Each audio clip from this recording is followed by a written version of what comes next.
Planet Science Festival here at Glasgow Science Centre. My name is Jess, and you are joining us for our Green Jobs for a Net Zero Future panel discussion. We are very, very lucky to be joined by 3 panel members today that we will introduce shortly. But firstly, what I want to talk about is, what are green jobs? It's not a new term. However, as we start to address climate change, the term green jobs is popping up more and more frequently. A green job produces goods or services that directly benefit the environment. So as you can imagine, you might imagine jobs in conservation or renewable energies. However, as we move to a net zero future, every single job has the potential to be greener as well. Scotland has made the commitment to reach net zero greenhouse gas emissions by 2045, which means that industries need to start adapting and evolving their processes in order to reduce their impact on the environment. Today, we're going to be joined by Lindsay McCabe from Scotrail, Alan Smith from Morrison Construction, and Becky Shaw from Nature Scot to discuss green jobs, the different job opportunities within each of their organisations as well. So please can I welcome Lindsay, Alan and Becky. How are you all today? Very well, thank you. Thank you. Wonderful. It's an absolute pleasure to have you join us for this panel today. We are actually going to start with Alan first. If you would, we're going to get the slides up now, and you can tell us a bit more about your job and green jobs within Morrison Construction. Okay, thank you very much. Yeah, so I'm Alan Smith. I'm the low carbon manager for Morrison Construction, and just a little bit about my career pathway to where I am just now. So in high school, my grades were okay. Probably the 2 main subjects that I did best in were maths and art, and that really led me down to studying architecture at university. And then from there, I qualified and I got chartered as an architect. And then I moved into working for a main contractor, where I've been working at for about 7 years. Started as a senior design manager, and now I'm the low carbon manager. But also in my time, I worked for a year in New York City, and I worked for a year in Australia, traveling about there. So that's really to emphasize that construction skills that you can gain. Buildings are essentially buildings all over the world. So skills that you can get in the construction industry can take you around the world if you so desire. So as just mentioned there, the construction industry accounts for almost 40% of global carbon emissions, which is a huge percentage. And we're obviously in 2021 here. And as just said there, we've got certainly in Scotland, we've set the target for getting those emissions down to net zero by 2045. So that's 24 years we've got to get there, and then obviously everything beyond that. So really everything we're doing in the construction industry at the moment is working towards that goal. So essentially every job is a green job in effect, because it's all working towards that goal. So I'm going to use Greta Thunberg here as a quick example. She's one of the shining lights who's helping to hold us all to account and make sure we deliver on our commitments. So if like today, where it's quite cold outside, if you go outside without a jacket on or without a hat, you'll likely get quite cold. And this is essentially what's happening with our buildings at the moment. They aren't particularly well insulated. If you put your hand round the windows or maybe under the doors, you might feel a draft of cold air coming into the building. And what this means is that the heat from the building is escaping, and the cold air is getting in. So we're having to use our heaters, the radiators, to heat them up, and using the boilers and radiators burns fossil fuels, gas and electricity and oil, and this ultimately all contributes to global warming. So if we go back to Greta, in this picture, she's got a nice woolly hat on, a nice warm scarf, and a jacket. And she's essentially being kept warm by her body heat. It's not the actual hat or the jacket that's warming her up. It's her body heat is just not escaping out of it. And so this is really what we're doing with our buildings just now. We're trying to make them a lot warmer in the same sense as the jacket and the hat, putting a lot of insulation in them and making them as airtight as possible so that the cold air doesn't get in and the warm air doesn't get out. And one of the terms we use for this is called passive house or a passive building, which simply means that it's a building that is largely being heated by passive means, our bodies, the sun, or any appliances we use, like a boiling pan of water that you're used to, cook your dinner. And ultimately, this doesn't rely on using nearly as much heat or fossil fuels as traditional buildings. So that's really the process that we're going through at the moment. So just very briefly, you could maybe pause on this later, but it's just to say that there's over 250,000 people employed in the construction industry. We're going to need a lot more in the future to tackle the net zero targets. And as I mentioned, every job has the potential to become a green job in the construction industry, just with the trajectory that we're on for net zero. And if you would like to hear more about apprenticeships through Morrison Construction, or any other company that you might be interested in going through, then you can find us on our website, or through the local colleges on one of their sponsored courses. So that's it for me. I'm happy to take any questions at the end. That's wonderful. Thank you so much, Alan. I'm really interested to chat more about passive houses. I think that's absolutely fascinating. For now, we will now go to Lindsay McCabe from Scotrail to introduce yourself and your job and all the different types of green jobs within Scotrail as well. So I'll hand it over to you, Lindsay. Thank you.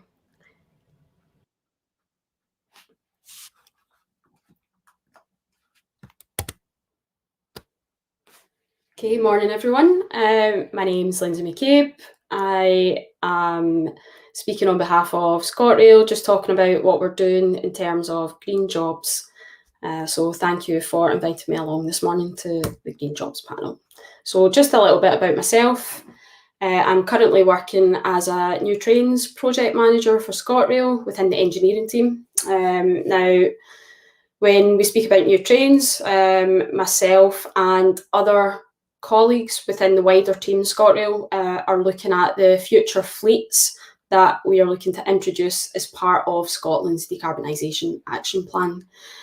Previous to that, I was a production manager working at one of our diesel traction depots in the south side of Glasgow, and prior to that I was a senior project manager within engineering, and actually came through the company as a real engineering graduate, completing my degree in electrical engineering, and then joining the UK Rail Engineering Graduate Scheme.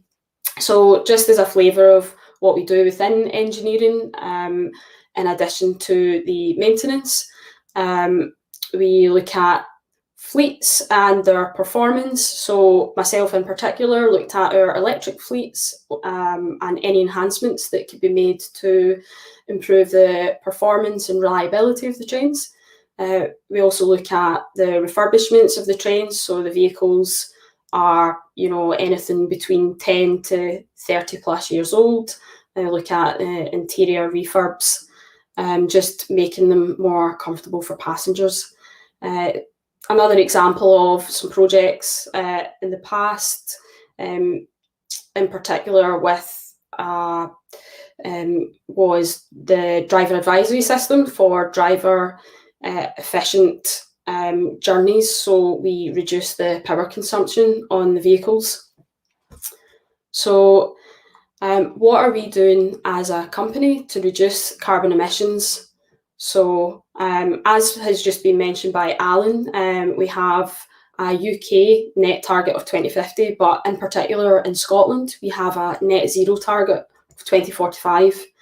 Now, within the railway, we're actually looking a bit sooner of a target of 2040 to implement the changes that we need to reduce carbon emissions and be net zero. So why do we need this? Or why do we need new trains? Well, at the moment, we are still running some fleets which use fossil fuel, so diesel traction trains. And the best way that we can do decarbonisation of the railway is by introducing electric fleets, which run off the 25,000 volts overhead lines. Now, decarbonisation of the railway and electrification of the network is a massive task which will take 10 to 15 years. So we are working in conjunction with Transport Scotland and Network Rail and looking at how we can reduce carbon emissions over the next 10 to 15 years in stages. So we're looking at the introduction of battery trains, which can run shorter distances on parts of the network which aren't electrified as yet. And for longer term planning, we're looking at hydrogen trains, where parts of the network that are particularly difficult to electrify, so for example, West Highland Line and the Far North Line, beautiful parts of our country, but like I say, particularly difficult to electrify. So we are looking at the introduction of hydrogen trains in the future, which will be able to run these longer journeys without the need for refuelling. Some other initiatives that we have, as I mentioned, the driver advisory system, which reduces power consumption during the journeys. We also have fuel additives that are added to diesel, and it just reduces the harmful emissions from our trains. We also have with our newer fleets energy saving trains, where when they come in at night for maintenance and are stabled, that they go into a sleep mode. And simple things like the use of LED lighting, where a lot of energy is wasted through heat. So in terms of job opportunities for Scotrail and across the railway, it's a very exciting place to be. We will be introducing multiple fleets across the network, as I say, over the next 10 to 15 years. And we'll need people who will be able to maintain and operate the fleets.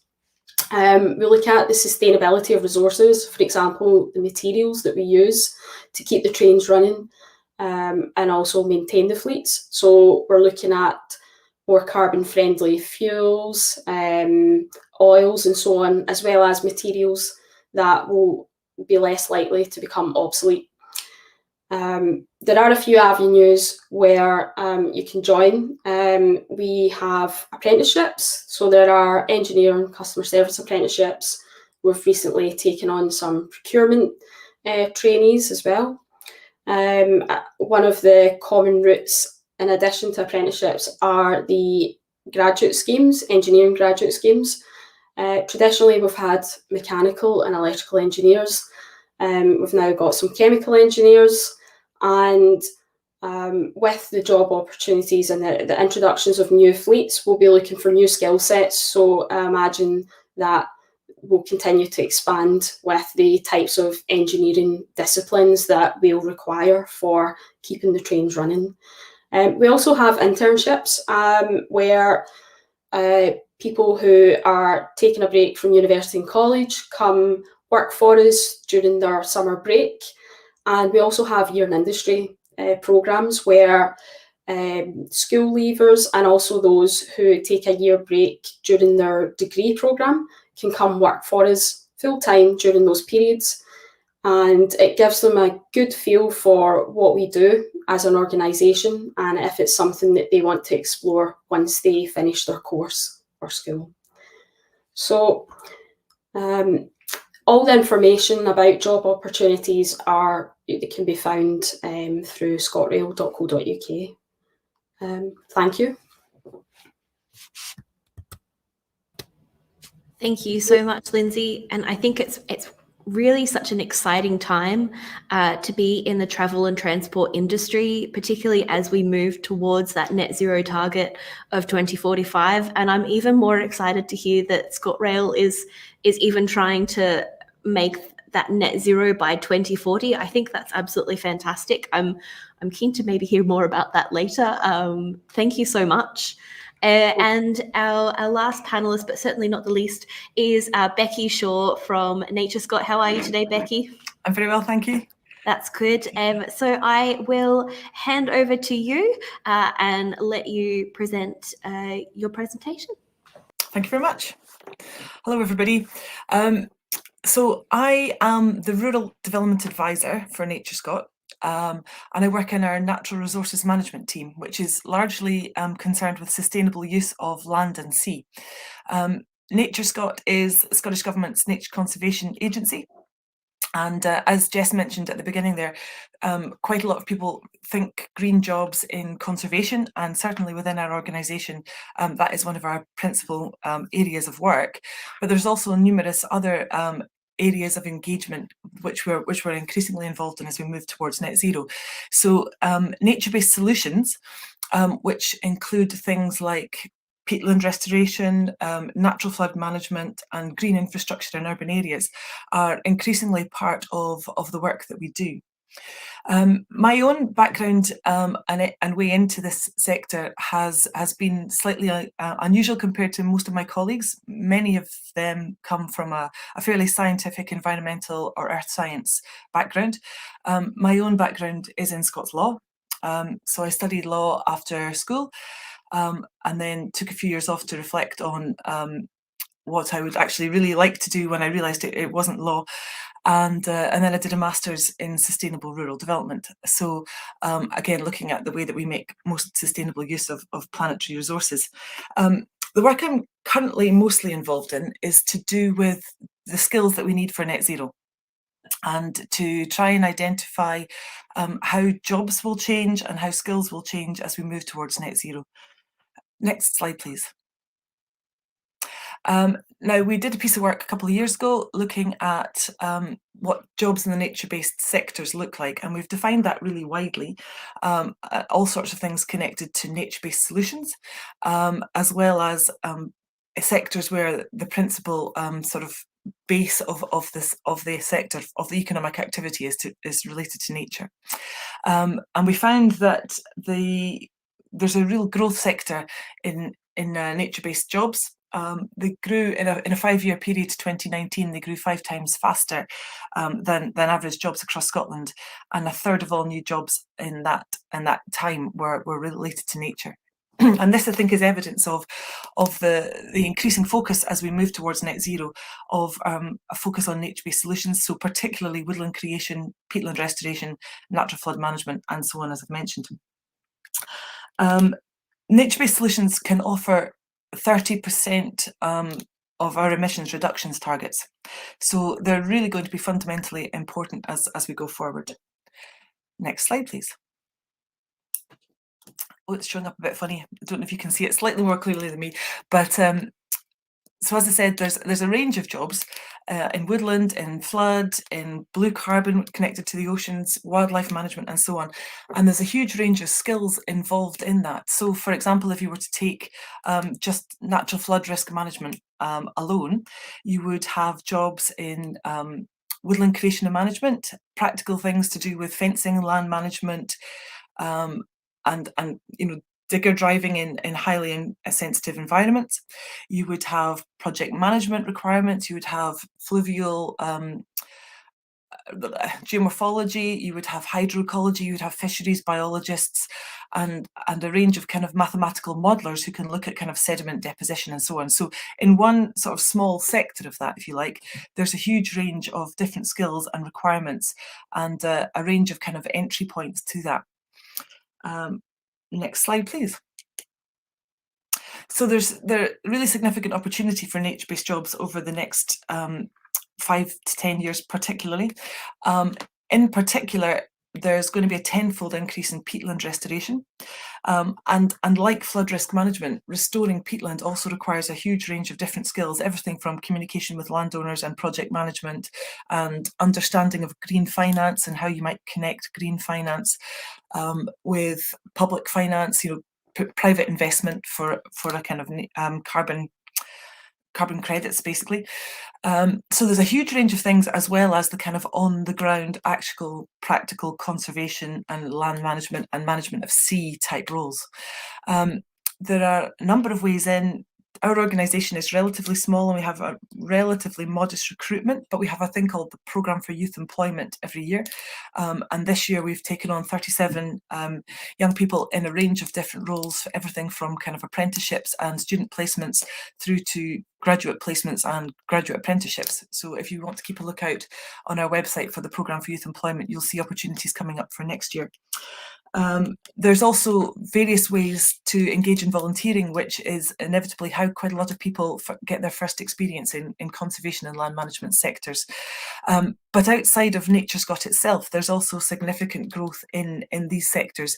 And as I said, a huge range of roles and a huge range of different skills requirements. So I think, and if you were to look at myself as an example, although my degree is in law, I have found that because my interest was in outdoors and in nature, I've found a way to move into that area. So I think that the answer is, whether your degree is in earth observation technologies, or whether your degree is in fisheries biology, whatever, if you want to focus in a particular area, there will be increasingly opportunities to move into the sort of longer term future green jobs.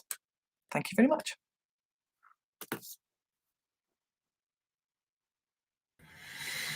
Thank you, Becky. That absolutely fascinating. I think nature-based jobs and even nature-based solutions to climate change is really something that all of the policymakers and leaders of the countries are going to be talking about at COP26. So it's also really exciting that we're starting to really delve into peatland restoration. And as you said, the multitude of jobs and skills within that particular sector of nature-based green jobs is just, I think, going to explode almost in the next couple of years.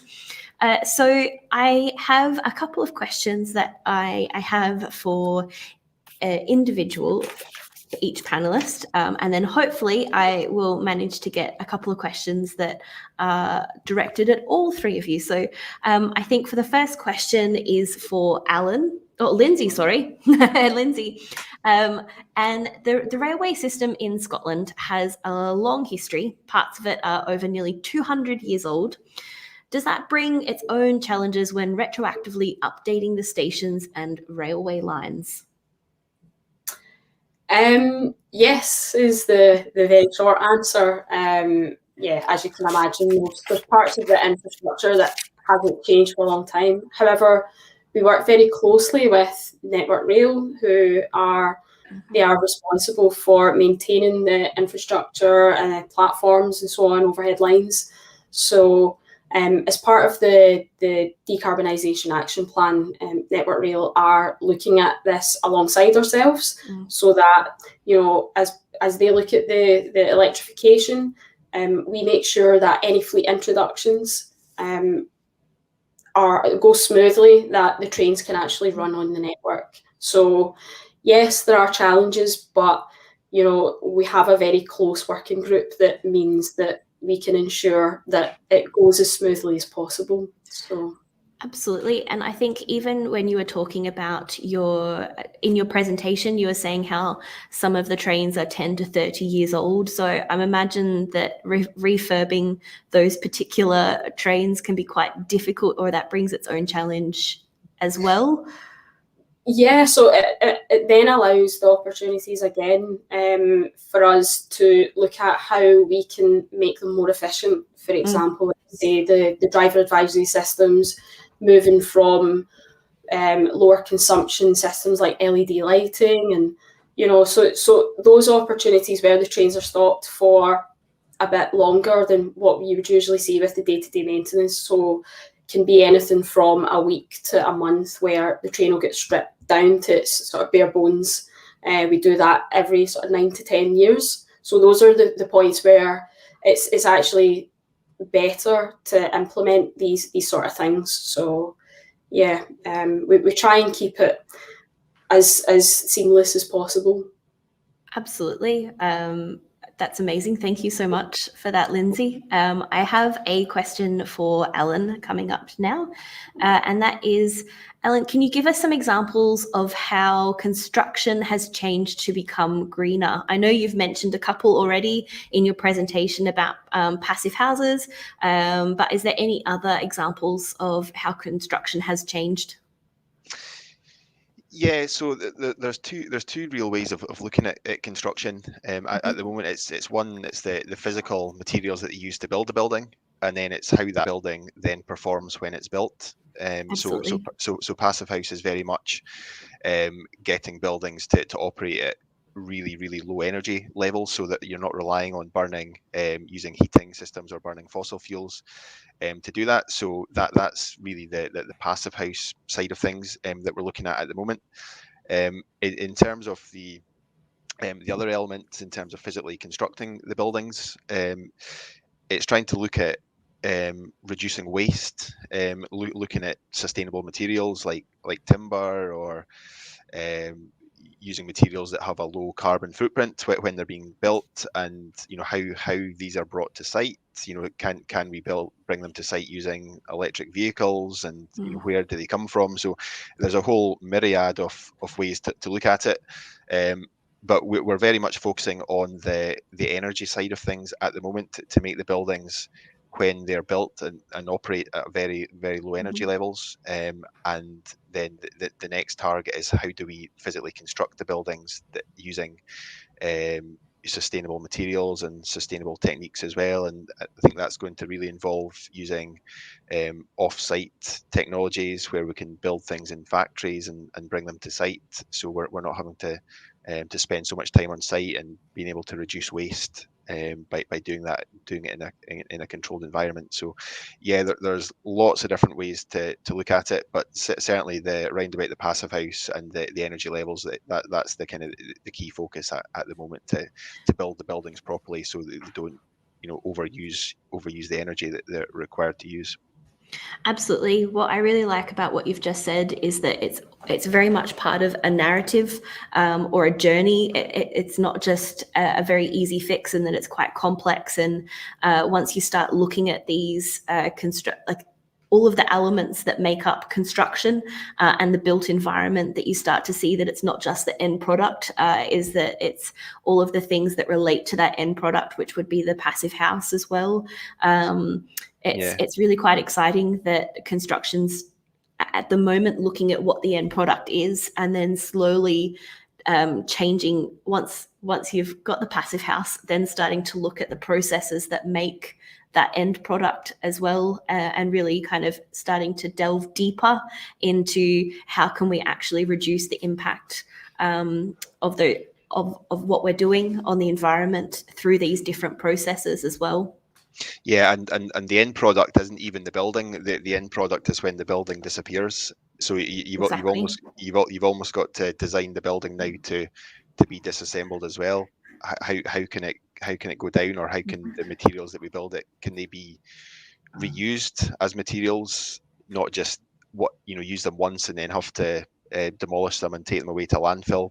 Can we build buildings that, when they're disassembled, that they can be reused, and have that whole circular economy approach to building as well? So yeah, it's a very much a real cradle to grave approach, and I'll not lie, we've certainly not mastered it yet, and we've got obviously a bit of time to do it. But yeah, it's a nice challenge to have, and it really does make you think, as you say, that full life cycle of the build. Absolutely. I was just going to, have you noticed a shift in the materials that you do use, or has there been different considerations that you've made, like in how you construct? You have mentioned timber, but are you seeing more buildings or more construction companies choosing certain products over others because that product itself does have a longer shelf life, or it can be put back into that circular economy? Yeah, that's really the challenge at the moment, because in an ideal world, we would use materials such as timber, for example, to build. But the budgets that we have to build buildings are obviously very tight at the moment, with all the things that are going on in the world. And when you get to a certain scale of a building, timber isn't the cheapest material to use. You're Absolutely. looking at the likes of steel and concrete. And that's why, having technology and investing in locally sourced timber that can be used for construction in Scotland, not having to rely on getting it from mainland Europe, for example.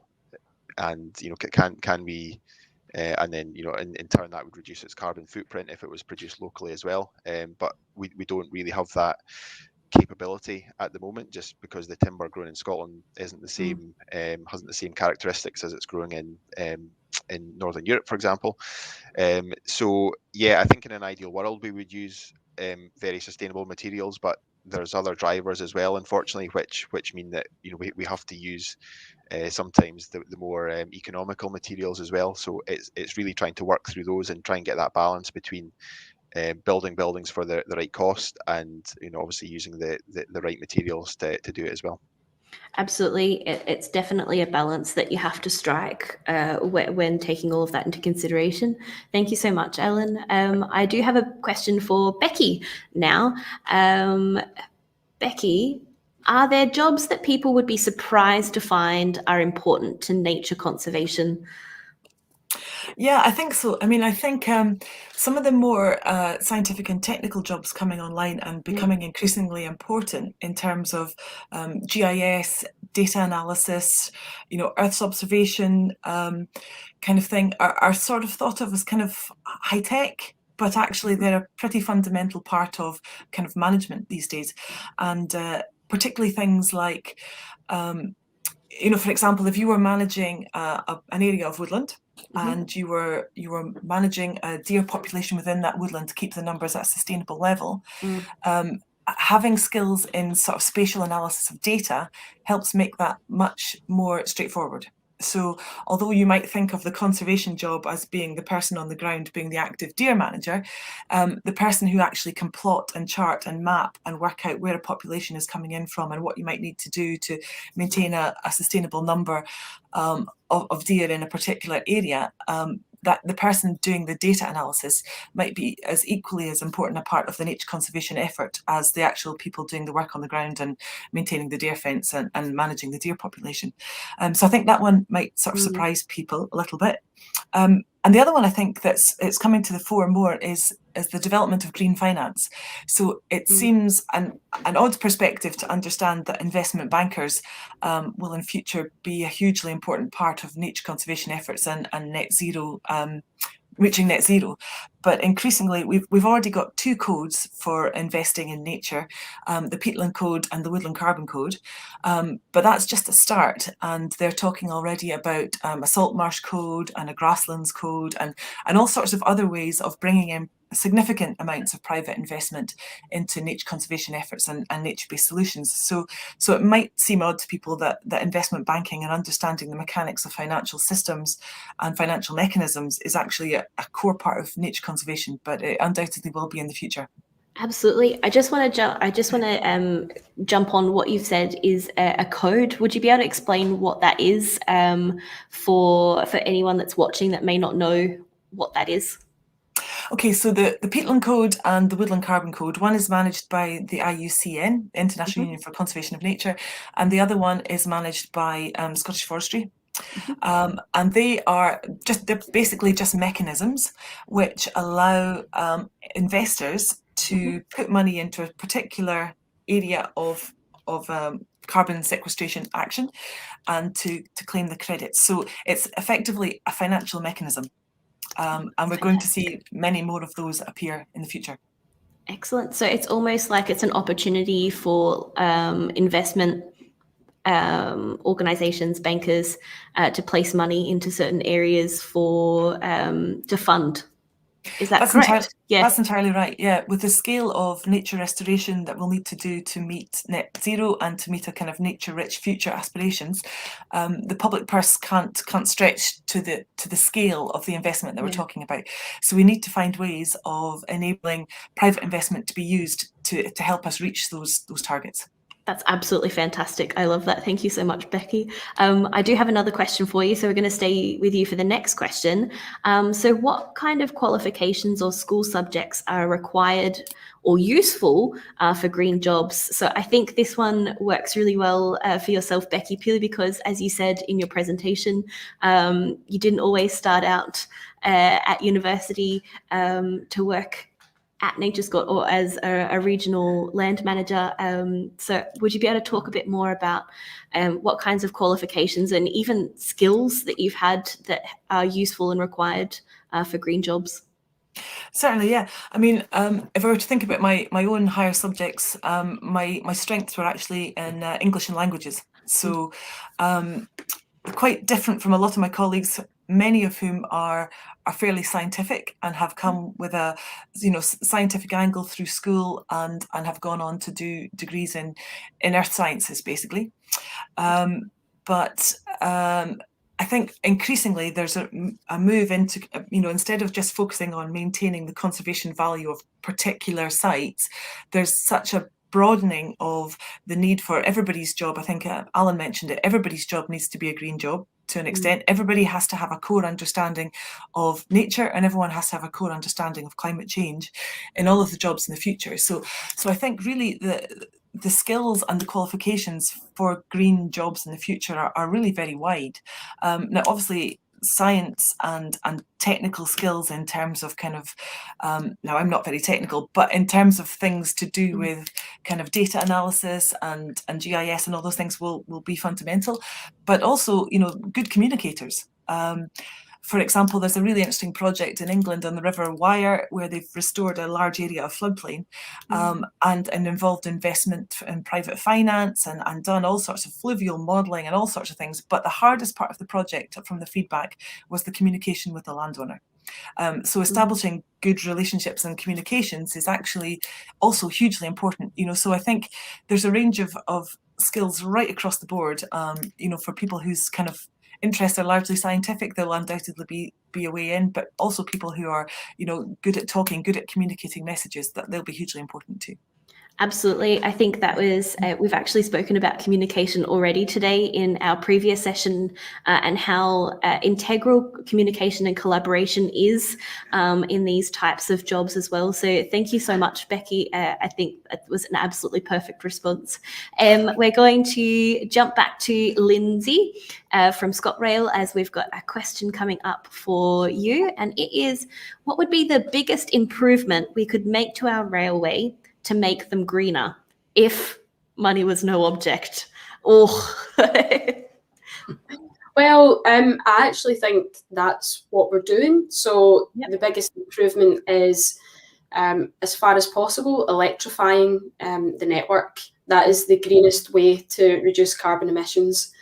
Where we can't do that and it's more difficult, the introduction of the battery trains and the hydrogen trains in the future is the best way that we can do that. So, like I say, because we can't do this overnight, we have to do it in sort of stages, and it actually ties in very nicely with, I mentioned earlier about the ages of our fleets are getting to a point where there will be a natural life expiry of them, and we can look at introducing these more efficient fleets to achieve that. Absolutely, absolutely. I think it's the dream. The dream's currently happening where we are electrifying our train services and where we're not able to, introducing hydrogen trains and battery trains. And I mean, I suppose in the ideal world, it would be amazing if we could electrify the whole network. But unfortunately, as you've said, it's not able to happen. So we're doing the next best thing. Yeah. So the geography of our network, beautiful parts of the country, West Highland Line, Far North Line, it's just not possible for those parts to be electrified. So the next best thing is introducing alternative technologies. So, absolutely. Thank you so much, Lindsay. I've got a question coming up for Alan from Morrison Construction. And that question is, Alan, talking about those passive houses that you mentioned in your presentation, so how many of them are built in Scotland? So predominantly because the term passive house it's a German word, so it doesn't mean a house per se. But at the moment there's quite a large number of houses, just individual dwelling houses, but there's only 2 commercial passive house buildings so far in Scotland, and we built one of them just at the start of the year. But what we're now seeing is with this, with the drive towards net zero carbon and with the project drivers changing, there's probably about at least a dozen, if not more, currently on the books are about to start on site in terms of primary schools, secondary schools. Just half a mile from where I'm sitting at the moment, there's going to be a primary school getting built starting early next year. So we're just going to see more and more and more schools, secondary schools, and just generally buildings getting built there. So there's a relatively low number at the moment, but there's going to be a huge number in the sort of coming years. I think that's absolutely fantastic that we're going to start seeing more, and the fact that they're going to be schools, both primary and secondary, and so students are really going to see these new practices and processes directly rather than just hearing about them. They're going to be going to these buildings every single day. So I think that's going to have real world significance to all students as well. Yeah, no, I think so, and it's, as you say, it's great that certainly Scotland are investing, and the way the way the funding is being, it really incentivises local authorities to build these low energy buildings, and that's a real credit to the way the funding and the direction in Scotland is going, and it's great to be involved in these because, as you say, as going to a passive house school as a student, you can literally see and feel the work that we're doing towards net zero carbon, and and hopefully that'll inspire people as well. Absolutely. I am conscious of our time and that we've only got a couple of minutes left. So our last question is going to be directed to all 3 of our panelists. And that question is, what do you hope COP26 can achieve? So I might go to Becky first. And what do you hope COP26 can achieve? Hi. I think that the fundamental thing is that we all manage to recognise that the time for doing something about climate change is now. In fact, it was before now, but we have to take this with the degree of urgency that it actually requires. And while we're all making really good efforts, and there's so much improvement happening, and it's very exciting, the degree of urgency is ramping up incredibly. And I think that it would be really good to see that global leaders actually take that with a real serious focus and commit to keeping us below the 1.5 target. Absolutely. I do think that the time is now, absolutely, if not maybe a little while ago. But I think hopefully it's such an incredible thing that it's here in Scotland, and that Scottish voices are being heard. And so I also hope that as well. I'm going to go to Lindsay now. What do you hope COP26 can achieve?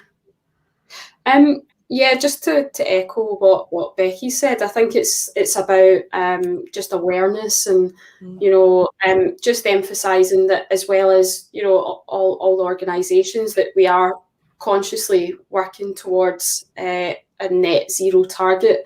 I think it empowers individuals to start looking at the sort of smaller changes they can make too. So I think it's a great opportunity just to make it visible to everyone, and actually showcase all the things that we are doing in our separate entities to achieve this.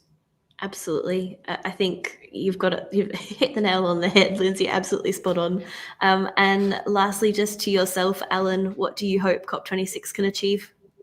Yeah, there's probably not much I can add to what Becky and Lindsay were saying there. I mean, it really does have to be led from the top down, and but on a personal level, I hope it does, light a fire in people to, we can all complain about governments and what they're doing for us, but we need to do our part as well.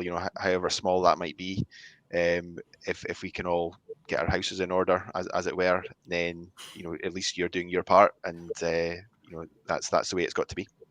Absolutely. I think COP26 is going to be such a significant time, and hopefully a really memorable time for all Scottish sectors. I think communities and schools and public to really come together and approach climate change as one united sort of group. I think that's my hope, definitely, for COP26 as well. That does bring us to the end of our Green Panel session. Thank you so much, Alan and Lindsay and Becky, for joining us today for our Green Jobs for a Net Zero Future panel discussion.